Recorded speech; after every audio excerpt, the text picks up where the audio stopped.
Well, hey everybody, welcome to Hope City Church. My name is Peter Gweski, and today you're in for a special treat. I've invited my friend Pastor Jon Coords to share a message that's going to challenge you and inspire you to live life differently when you leave this place. We're picking up in week 2 of our series called The Comeback, and I can't wait for you to hear this message. Jon lives with his wife Carrie and his family up in New Jersey, where he's a campus pastor at Liquid Church. So Hope City, will you put your hands together and help me welcome Pastor Jon Coords? Come on. What is up, Hope City Church? How you guys doing this morning? All right. Well, I know what most of you are thinking. Oh no, I wasn't told that Pastor Peter wouldn't be here. A guest speaker? Why didn't I get the memo, right? But guys, I am so honored to be here with you. My name is Jon. I am from Liquid Church, which happens to be the church that Pastor Peter was at before coming down here to beautiful Sarasota. So I'm honored to cover for him this morning and let him and Tiffany and the kids go for a much-needed time away with their family down in North Carolina. By the way, can I just tell you guys, this place is amazing, right? It's absolutely amazing. My wife and I were here with our kids back in April, and it was the first time that we were new to a church in 11 years. And it was like, whoa, this is a little new to us. And so, guys, from the time that we parked our car and walked up to the front door, we were greeted with a smile and a handshake. You guys were so welcoming to us, and we were so appreciative of that. Even as we dropped our kids off at Hope City Kids, you guys just made us feel so welcome here at Hope City. And so we're so grateful for you guys. We're so thankful that you guys are a different kind of church here in Sarasota. A church that I believe reflects the heart of Jesus and is truly for Sarasota down here. But Pastor Peter asked me to come and speak for him, continuing the series called The Comeback. This idea that we all have struggled to move from here to there at some point in our lives. And we've been talking about how, the last appearances of Jesus after the resurrection and, what he was saying to all of his disciples during the greatest comeback of all time. Pastor Peter kicked it off last week talking about gripping fear. And how do we move from this place of fear into the confidence of Jesus? And he used his experience as a stonemason when he was younger, right? He had this big 60-pound stone. I'm watching him online, and I'm like, is that a prop? Because he's kind of whipping it around like it's nothing. I was told this morning, no, that was a real stone. I'm like, oh, Pastor Peter's got some guns, right? That's pretty cool. But he has this stone, right? As a stonemason, he's climbing the scaffold, and he's got to go from here to there. And there were 18 inches separating where he was with the stone and where he ultimately needed to be. So today I want to talk to you guys about times of transition in our lives, crossroad moments where we don't know what's coming and we don't know what's happening next or what to do next. And how do we get from here to there? Now, I believe that sometimes we get stuck in these moments because of our own self-reliance. This idea that we can do it on our own, that we are self-sufficient, that we don't need any help. We've been doing it that way our whole lives, so why not now? But we get stuck in ourselves and we don't know what the right decision is to get and move from here, this place of fear and doubt and anxiety, to there, to where God is ultimately calling us to be. Have you ever been in a situation like this where you feel like you've got it all worked out, you've got the whole plan mapped out, you know exactly what to do, only to hit a time of transition and you realize that you don't? Happens all the time with famous athletes and actors, celebrities, right? How about this guy right here, Mr. Tiger Woods, right? When he was younger, he was widely considered to be on the path to becoming the greatest golfer of all time, right? He had won all these tournaments and masters and all the things that he had done until 2009, when over a dozen women came forward accusing him of having an affair. And his life was never the same after that. In fact, just a week and a half ago, he was arrested for a DUI. And guys, that is so sad. It's so sad to see somebody so blessed and yet so broken. How about this guy? Bill Cosby, right? One of the greatest actors and comedians of our time, seemingly transcending the racial divide and bringing joy to families across the country with his clean brand of humor. It's Bill Cosby, guys, right? But then recently, nearly 50 women came forward accusing him of abuse and having an affair. That is Bill Cosby, The Cosby Show. Who grew up here watching the Cosby Show on TV? Right? So did I. This guy meant the world to me. You know, he was kind of a unique guy. But now it'll never be the same for him. And that is tragic to see somebody so seemingly good fall so far from grace. And as you can imagine, the list goes on and on and on of people who feel like they've got this thing all together. They got it all worked out. They feel like they are at the top of their game, and nothing could ever possibly happen to them. I've never felt it more in my own life than through my own adoption story. See, in 2009, my wife, Carrie, there she is. How beautiful is that, right? She feels this call to adopt a child, right? It started off as this kind of subtle kind of nudge in her heart, but then it just kind of grew and grew and grew over time until it was something that she ultimately couldn't turn off, right? And so she comes to me one morning, and she comes and she's sharing her heart, and she's sharing what God is calling her to do. And of course, I, in my most pastoral way, a way that just comes so naturally to me, I look at my bride and I'm like, "Are you crazy? We can't adopt a child? What are you thinking?" Right? Like, we can't afford this. Where is the baby going to sleep? Right? We're going to have to get a new car. How do we feed another baby? We can't afford this, honey. What are you thinking? Now, in my defense, at the time we had 3 biological children, all girls. There they are. They were 6, 4, and 1 at the time. And if you have kids, especially if you have 3 kids, that's a handful, right? That's a lot to deal with, and I knew that, right? So it wasn't like I was completely out of the line, but let's just say that it wasn't my finest moment. Certainly not my finest moment as a pastor.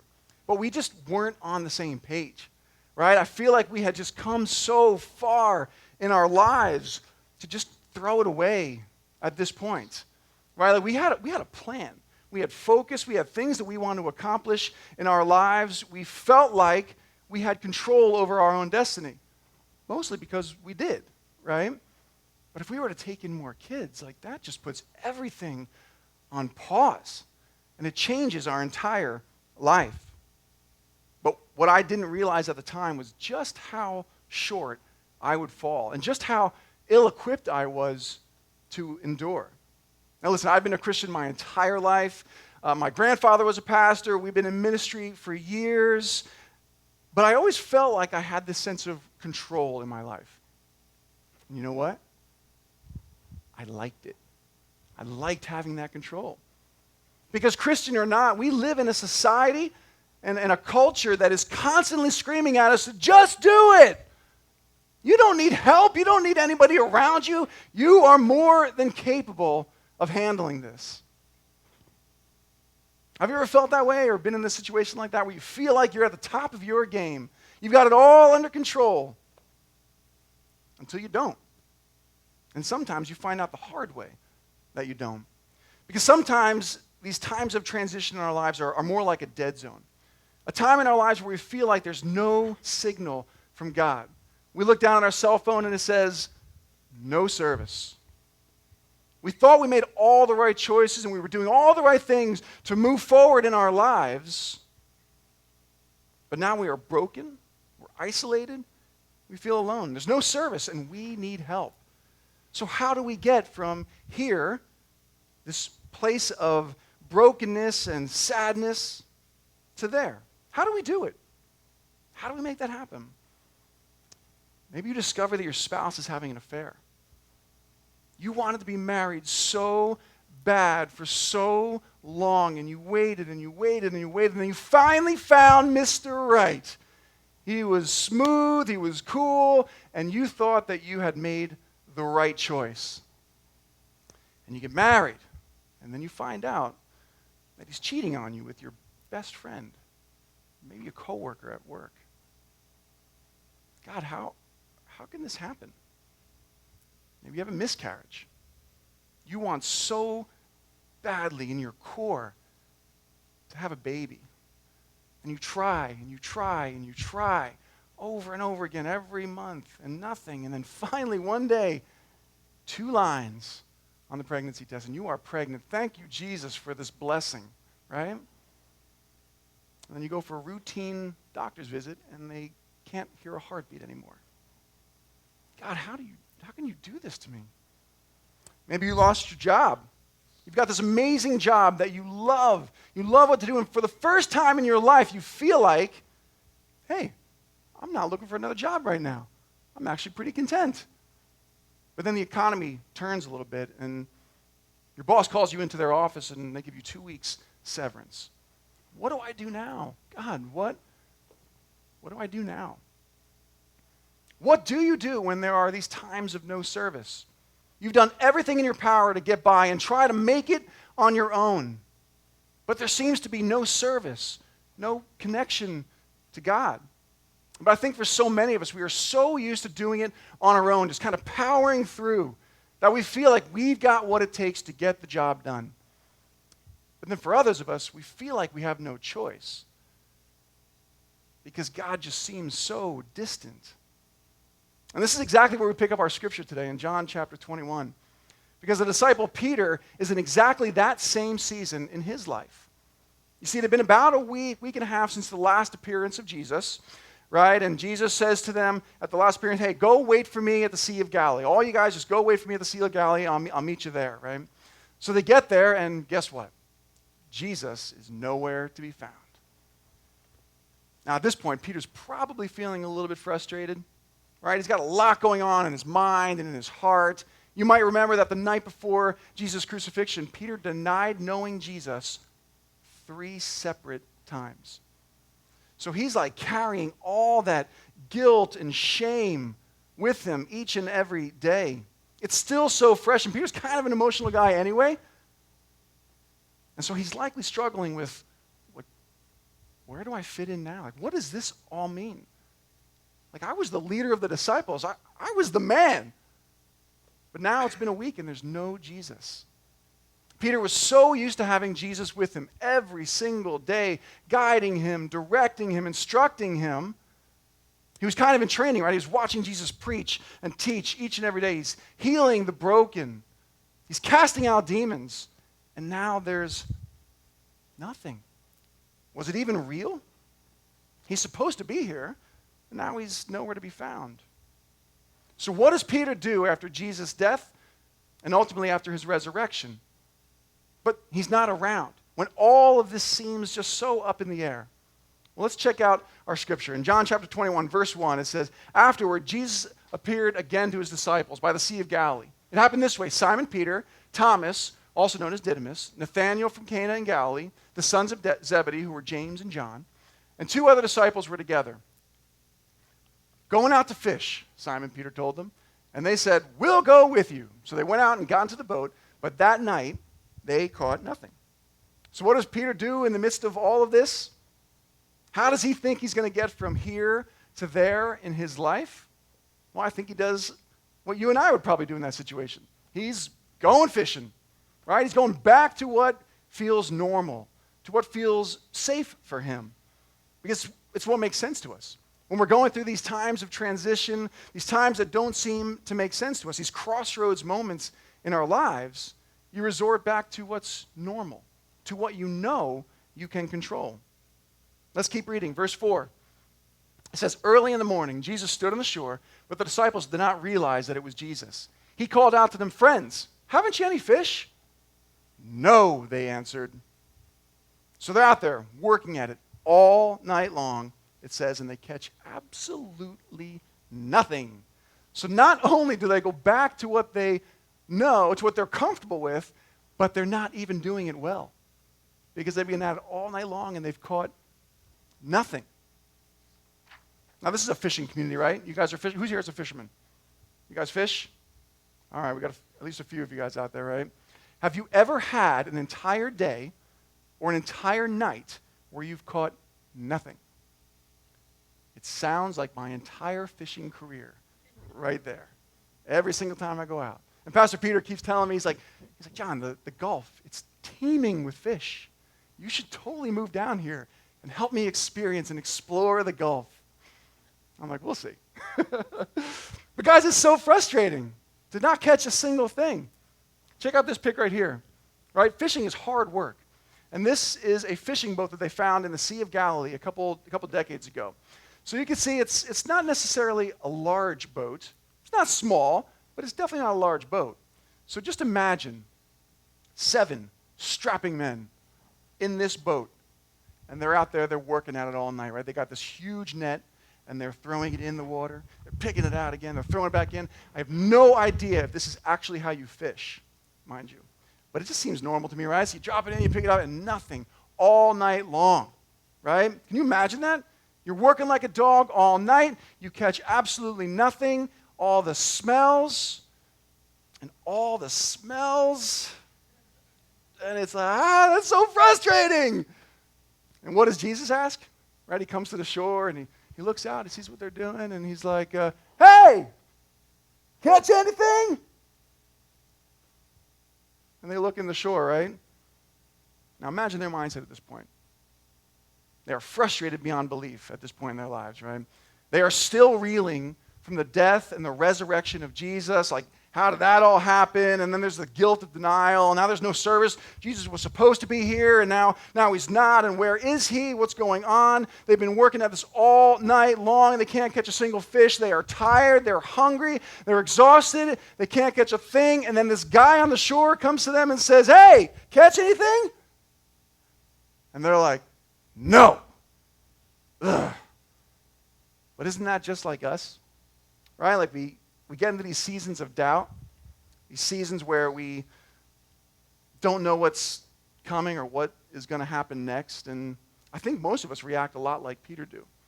We get grumpy, we get angry, we get frustrated. We don't have the patience to wait on Jesus in that moment, right? We just kind of power through trying so hard to do it on our own that we miss the fact that Jesus is right there in front of us, giving us his direction. Let's keep going in the text. Verse 6 says, he said, throw your net on the right side of the boat, and you will find some. And when they did, they were unable to haul the net in because of the large number of fish. So Jesus, the stranger on the shore, yells out to them to throw your nets on the other side of the boat. Now, I'm relatively ignorant, but I'm thinking, like, didn't they, like, at some point in the night just go, hey, there's fish over here, right? No, they're just doing it the same way. I think that's actually how they did it back in that day. But here's Jesus on the shore, and he's yelling at them to throw the net on the other side of the boat. And for whatever reason, they listened. Right? They didn't recognize that it was Jesus, but they listened. And that's when the miracle happens, and they catch more fish than they can possibly haul into the boat. You see, guys, to move from here to there in life, we have to look to Jesus and follow his direction for our lives. We've got to move towards him. But sometimes it's so easy to look away from God. Back to who or what we were before we met Jesus. We look to the world to fix our problems, and we look to our own strength to endure, to see what the world has to offer. I wonder, where do you find yourself this morning? Maybe in your business, you've got these competitors who lie and cheat and manipulate the numbers so that they can be successful. And everybody knows that these guys are cheats, that they are cooking the books. And the reality is, you could do that too. Because you're afraid that if you are honest and forthright, that you're going to lose business, you're going to lose customers to this company. And the truth is, you actually might. You might lose those customers in the short term. But where's your focus? Is it on making the quick buck? Or is it on honoring God in your business? Maybe you're single and you're living together with your boyfriend or girlfriend. Oh, snap. Did the guest speaker just do that? Is that even allowed for a guest speaker to bring that up? Now, I realize that it's commonplace in our culture, right? But it's also contradictory to God's design for marriage. And you can't separate, so you rationalize, because it would be way more expensive to do it on your own. There's 2 rents and all that furniture. But you're looking at the temporary cost instead of the eternal price tag. The truth is, you can't afford to not do it God's way. We make our choices, but then our choices make us. And like Peter, we all have tough choices. And what did Peter ultimately do, though? Let's keep reading, verses 7 through 9. It says, "Then the disciple whom Jesus loved said to Peter, 'It is the Lord.' And as soon as Simon Peter heard him say, 'It is the Lord,' he wrapped his outer garment around him, for he had taken it off, and he jumped into the water. The other disciples followed him in the boat, towing the net full of fish, for they were not far from the shore, about 100 yards. And when they landed, they saw a fire of burning coals there with fish on it and some bread. So he looked at Jesus, and he jumped into the water." He doesn't even stop to help his buddies, right? They got this huge net full of fish. They can't even pull it into the boat. And yet he doesn't try to help his buddies out. He hears the voice of Jesus, and he goes right to him.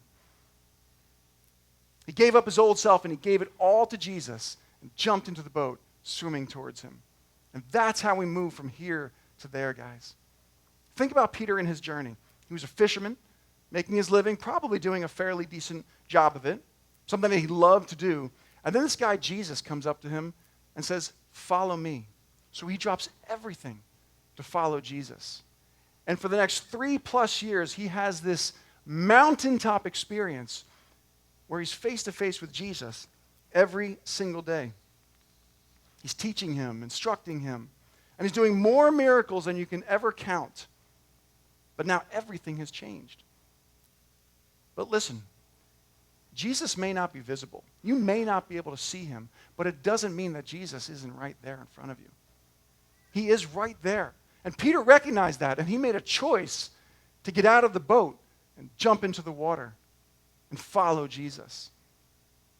You see, life is a series of choices, and whether big or small, they all have an impact on the direction of our lives. The question is, are we moving toward God and his will for our lives, or are we moving away from him and into the strength of ourselves and into what this world has to offer? We also have to choose to not isolate ourselves from other Christians.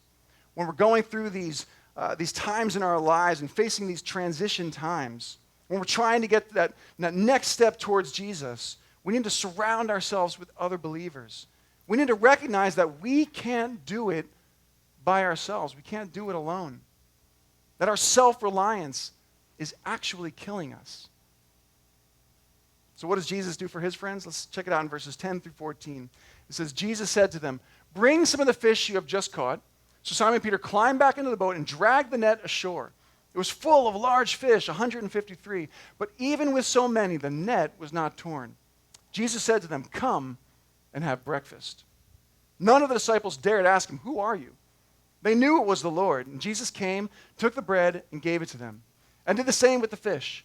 This was now the third time Jesus appeared to his disciples after he was raised from the dead. So what does Jesus do? He tells the disciples to come and have breakfast. He's telling us to lean into community, to lean into those relationships that are in our lives, that build us up and can offer us perspective and wisdom.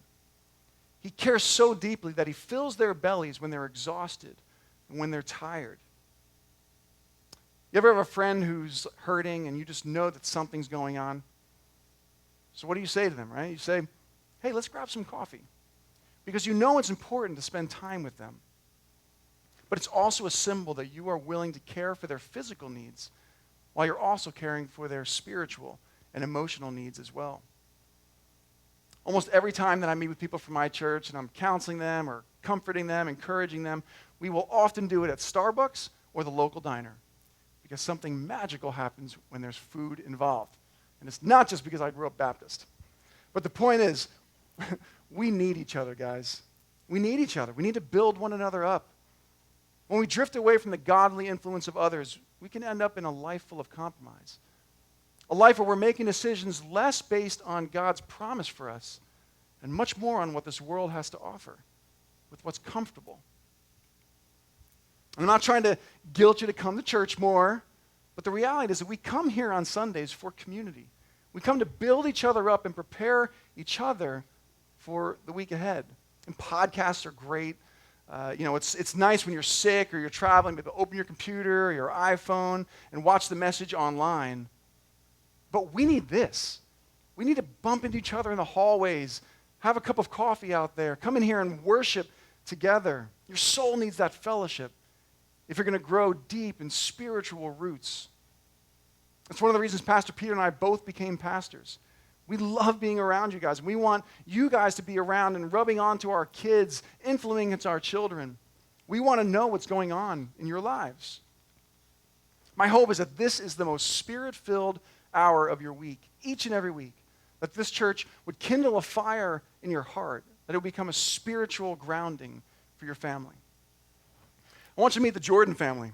This is an amazing family that attends church with me up in New Jersey, and they are just the coolest family. They're so kind and caring. They're one of those families that, like, literally would take their shirt off and give it to you if it meant that you would be more comfortable. They give so much of themselves. But this year, they have been at war, seemingly never ending. It's probably more like a year and a half now. They have faced so many different kinds of struggles, financial issues, physical issues, emotional issues. And it is so hard to watch people that you love so dearly go through something like that week in and week out when you can do nothing to fix it for them. 2 weeks ago was Baptism Sunday at our church. And Baptism Sunday is like this, it's like an amazing day of just celebration, where we are celebrating testimony after testimony of lives changed through Jesus Christ, right? So it's like this high moment at our church. Everybody's excited. You know, it's just such a grand, grand day. So after the first service, I'm standing in the lobby. I'm having some conversations with people, and we're genuinely celebrating. And then I just get this slap on my shoulder. And I look around, and it's Charlie. And he looks at me and he says, "I need you, bro." I could look in his eyes, and I could see that something was going on. Something major was happening. I didn't know what, but I knew something was happening. So I excused myself, and he and I walked through the school. We also meet in a school, and we found this quiet area. And when we get there, the entire Jordan family is crying. And they're crying because this beautiful, sweet 16-year-old Gabby, she's away on a high school retreat with our church, but that night, she was having suicidal thoughts. Again, not the first time. And guys, that is gut-wrenching. Like, you feel that deep down inside. You want to know what it feels like to feel like it doesn't make sense, that this world doesn't make sense? Try that. That is just a moment where you're like, God, I don't even have words. They came to me, I'm the pastor, and I had no words to share. I had no way to encourage them in that moment. So all we could do was just lock arms and pray. But it was one of those prayers where, like, I didn't know what to say. I didn't know how to pray. There was no eloquence to my words in that moment. It was much more of a groaning, honestly. And it's asking the Holy Spirit to intervene. So I say amen, and I look up, and I was just floored because we had so many people from our church that had seen what was going on, and they joined in. And they're laying hands on the Jordan family, and they're praying right along with us. And I'm like, that is beautiful. That is what the church needs to be. Because that family, they couldn't do it on their own. They did not have the power or the strength to get through that moment. Throughout the week, I spent, kind of checking in on them. And on Thursday morning, I get a call from Charlie. And I'm like, Charlie, this is the dad. I said, how are you doing, man? How's everything going? I want to read you his response. He says, Pastor John, I am rejoicing. The first time this happened, we were shocked and afraid and didn't know what to do. But this time, we had so many people from the church encouraging us and praying for us. I feel like a warrior. I'm smile when I enter the hospital to visit Gabby because I know that we are being lifted up by Jesus through the prayers and support of people at our church. Believe that God is not done with Gabby. Believe that God has a big plan for her. He's going to do something amazing in her life. But right now, she is here. She is in this place of depression and anxiety and brokenness and this darkness that no 16-year-old should ever have to feel. But God is going to bring her to there, where He's calling her to be. But what's the key to all this? How does the Jordan family and Gabby get from here to there? They make a choice to join together in love for one another, to surround themselves with their church community, and to press in towards Jesus. Instead of isolating themselves and trying to power through on their own, they surround themselves and they swim towards Jesus. Isn't that amazing? We need each other. You in this room, every single person in this room, you need each other. You have to surround each other and support and encourage one another. Because we all will face these battlefield moments where we need to be warriors, but we can't do it alone. God created us to be in community with one another and with Him. So let me ask you, are you part of a Connect group right now? Do you have that small group of people in your life that can build you up and encourage you when the storm comes, to lift you up in that moment? If not, I encourage you, sign up today for a Connect group. Are you on the dream team? If not, sign up today. You need to get plugged in. Because guys, the storm is coming. It's not an if. It is a when. And you need to have a community around you. 2 weeks ago, I heard the testimonies of our people. And we're celebrating lives changed through Jesus. But time after time, testimony after testimony, spoke about how their Connect group, how their dream team is what got them through it. They needed to have that encouragement and that support in their lives to make it through whatever storm it was that they were talking about. And I'm not here to plug this for Pastor Peter, for numbers or anything like that, but I just believe so strongly in this need for community, and I want to see each and every one of you experience that. It's ultimately what got me and my family through the rest of our adoption story. I told you before that my wife and I were not on the same page, and that I was struggling to relinquish control in my life. So we met with this other pastor at the time who actually recommended that we not adopt because we simply weren't on the same page. And he knew that we would need to be together in order to survive this season of our lives. But something in what he said to me that morning, it just clicked. And I had this softening of my heart. It's not that I agreed with the adoption or that I even wanted to adopt in that moment, but I just believe that if my wife, whom I love more than anything, if she was feeling this unmistakable call to adopt, then who am I to get in the way? And so my prayers changed in that moment. I started to pray differently. I started to pray that God would soften my heart and that He would place in me the same desire that He had placed in my wife. And once I shifted my focus and my prayers away from how this affected me in my life and more on how I can honor my wife and honor God's call over her, everything changed for me. And He softened my heart. And He made me ultimately open to His call in my life. So we started for the process. We started right then and there. We were asking for a boy. We had 3 girls. I'm like, might as well, right? So we asked for a boy, and we were asking that he be older than our youngest, but younger than our oldest, right?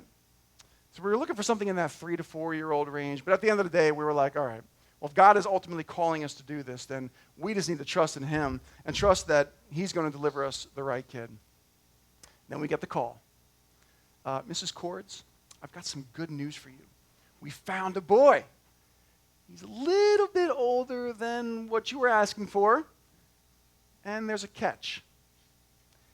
He comes with twin sisters. Oh my gosh! Whoa, right? Now I'm like, we literally can't afford this. Where are we going to put these kids? Do you have that slide? There you go. There you go. There's our kids. Like, where are we going to put them? We don't have the room for these kids. How are we going to feed them? Now we legit have to get a new vehicle, right? And I'm like, God, we can't do this. The reality is, we couldn't do it on our own. And so the words of Romans 8:31 just kept resonating deep inside of me that if God is for us, then who can be against us? And we just trusted that God would provide, and so he did. And so we said yes. On October 20th, 2010, we've never been the same since. That's when these kids came to us. It's also when we started a 2.5-year process of fostering our children, where it was a daily fight to keep these kids with us. And it just seemed like every day we were fighting to have them stay with us, but there also is this threat to have them snatched away from us. It was brutal. But through all of this, we had a choice to make. Do we trust God and trust that his will is sufficient for us? Or do we power through this on our own and make decisions based on our own lives, what seems to work for us? Do we choose the easy way out and give up? Or do we hunker down and we fight? Because I'm going to tell you guys, there were many moments where we felt like it just would have been easier to give up because we needed it. We needed release from the stress and the tension and the anxiety that we were facing. But ultimately, we just came to the conclusion that God brought us to this point, and God gave us the strength to endure all of this already. So really, we had no choice but to continue trusting in him. Carrie and I chose to rely on God and just take each and every day for exactly what it was. An opportunity to show these kids what love looks like, to show them what family looks like, and ultimately to point them to who Jesus is. And finally, on February 28th, 2013, God delivered us, and we officially adopted our kids. And as the judge said, it's as if they were born to you. And let me tell you, I love these kids more than anything in the world. And I wouldn't change anything about the situation that we're in, the process that we had to go through. I believe that God has melded us together into a beautiful family. That's us about a year ago. They're all grown up now, it seems. But I believe that God started with my wife and I, and he molded our marriage first, and then our family to do something amazing. But how did we get from here to there? We relied on the power of Jesus through prayer and through our church community. We prayed like we had never prayed before. We prayed for strength, for wisdom, for direction on how to proceed. I believe that I learned how to pray at a much deeper level than I ever had before in my entire life. And then we also had our church community who circled around us and supported us each and every step of the way. For most of the court decisions the night before, our church family would come over and they would read the word with us and they would pray together with us, building us up and lifting us up. We honestly could not have done it without them. We couldn't have done any of it. So I don't know what kind of decisions you guys are facing today or what seasons you may be in. Maybe God's revealed a transition or a crossroads moment in your life that you didn't even realize was there as you walked in the door today. Maybe you already knew, but you're tired. You're tired of fighting alone. You're tired of fighting the fight each and every day, only to find out that you don't have the strength to move on. And listen to me, if you hear one thing that I say this morning, you have to hear this, that you don't lose when you choose God. You don't lose when you choose God. Ultimately, Peter chose to follow God. He was obedient, and even though he didn't recognize who Jesus was, he threw his net onto the other side of the boat, and he hauled in a miraculous catch of fish. But then he dove into the water, and he swam right for Jesus. He didn't wait. He didn't debate. He just jumped right in, and he focused on Jesus and swimming right towards him. I want you to catch this last bit, because I actually missed this for most of my life until recently. Jesus asked Peter to go back into the boat and get some fish, right? So Peter runs out to the boat, he gets in there, he grabs the net, throws it over his shoulder, and he hauls it into the shore all by himself. What 7 men couldn't bring into the boat, Peter went and grabbed it and hauled it in all by himself. Because you see, Jesus not only provides for our needs, our daily bread, but he also promises an unmistakable and a miraculous strength to endure. And when we realize that we are not strong enough, that is when God will fill you with His. And He will give you more than you possibly could ever need. The seas of life they're rough at times, and we will always face moments of transition, moments where a decision needs to be made. And you need to think a different thought. You need to think differently than the same old, same old. Sometimes you have to jump into the boat, even when you don't see Jesus. Because that is when you will find Him on the shore, waiting for you with breakfast ready and strength to provide. We make our choices, and then our choices make us. And God rewards us by walking in faith and not by sight. Maybe you've been throwing your nets on the same side of the boat, day after day after day. And you've been trying so hard to do this in your own strength, and you've got nothing to show for it. Jesus is on the shore, and He's telling you to throw your nets on the other side of the boat. It's time to be obedient to God's call on your life. Do you trust Him? Do you trust Him enough to take a chance? What did Peter do? He jumped out of the boat. He swam towards Jesus as fast as he could. Guys, if you want to go from here to there in your marriage, in your job, with your children, in your relationships, you've got to jump out of the boat and swim to Jesus. You need to trust Him to provide you with the strength and release the desire in you to push through in your own strength and let Him fill you with His. Amen?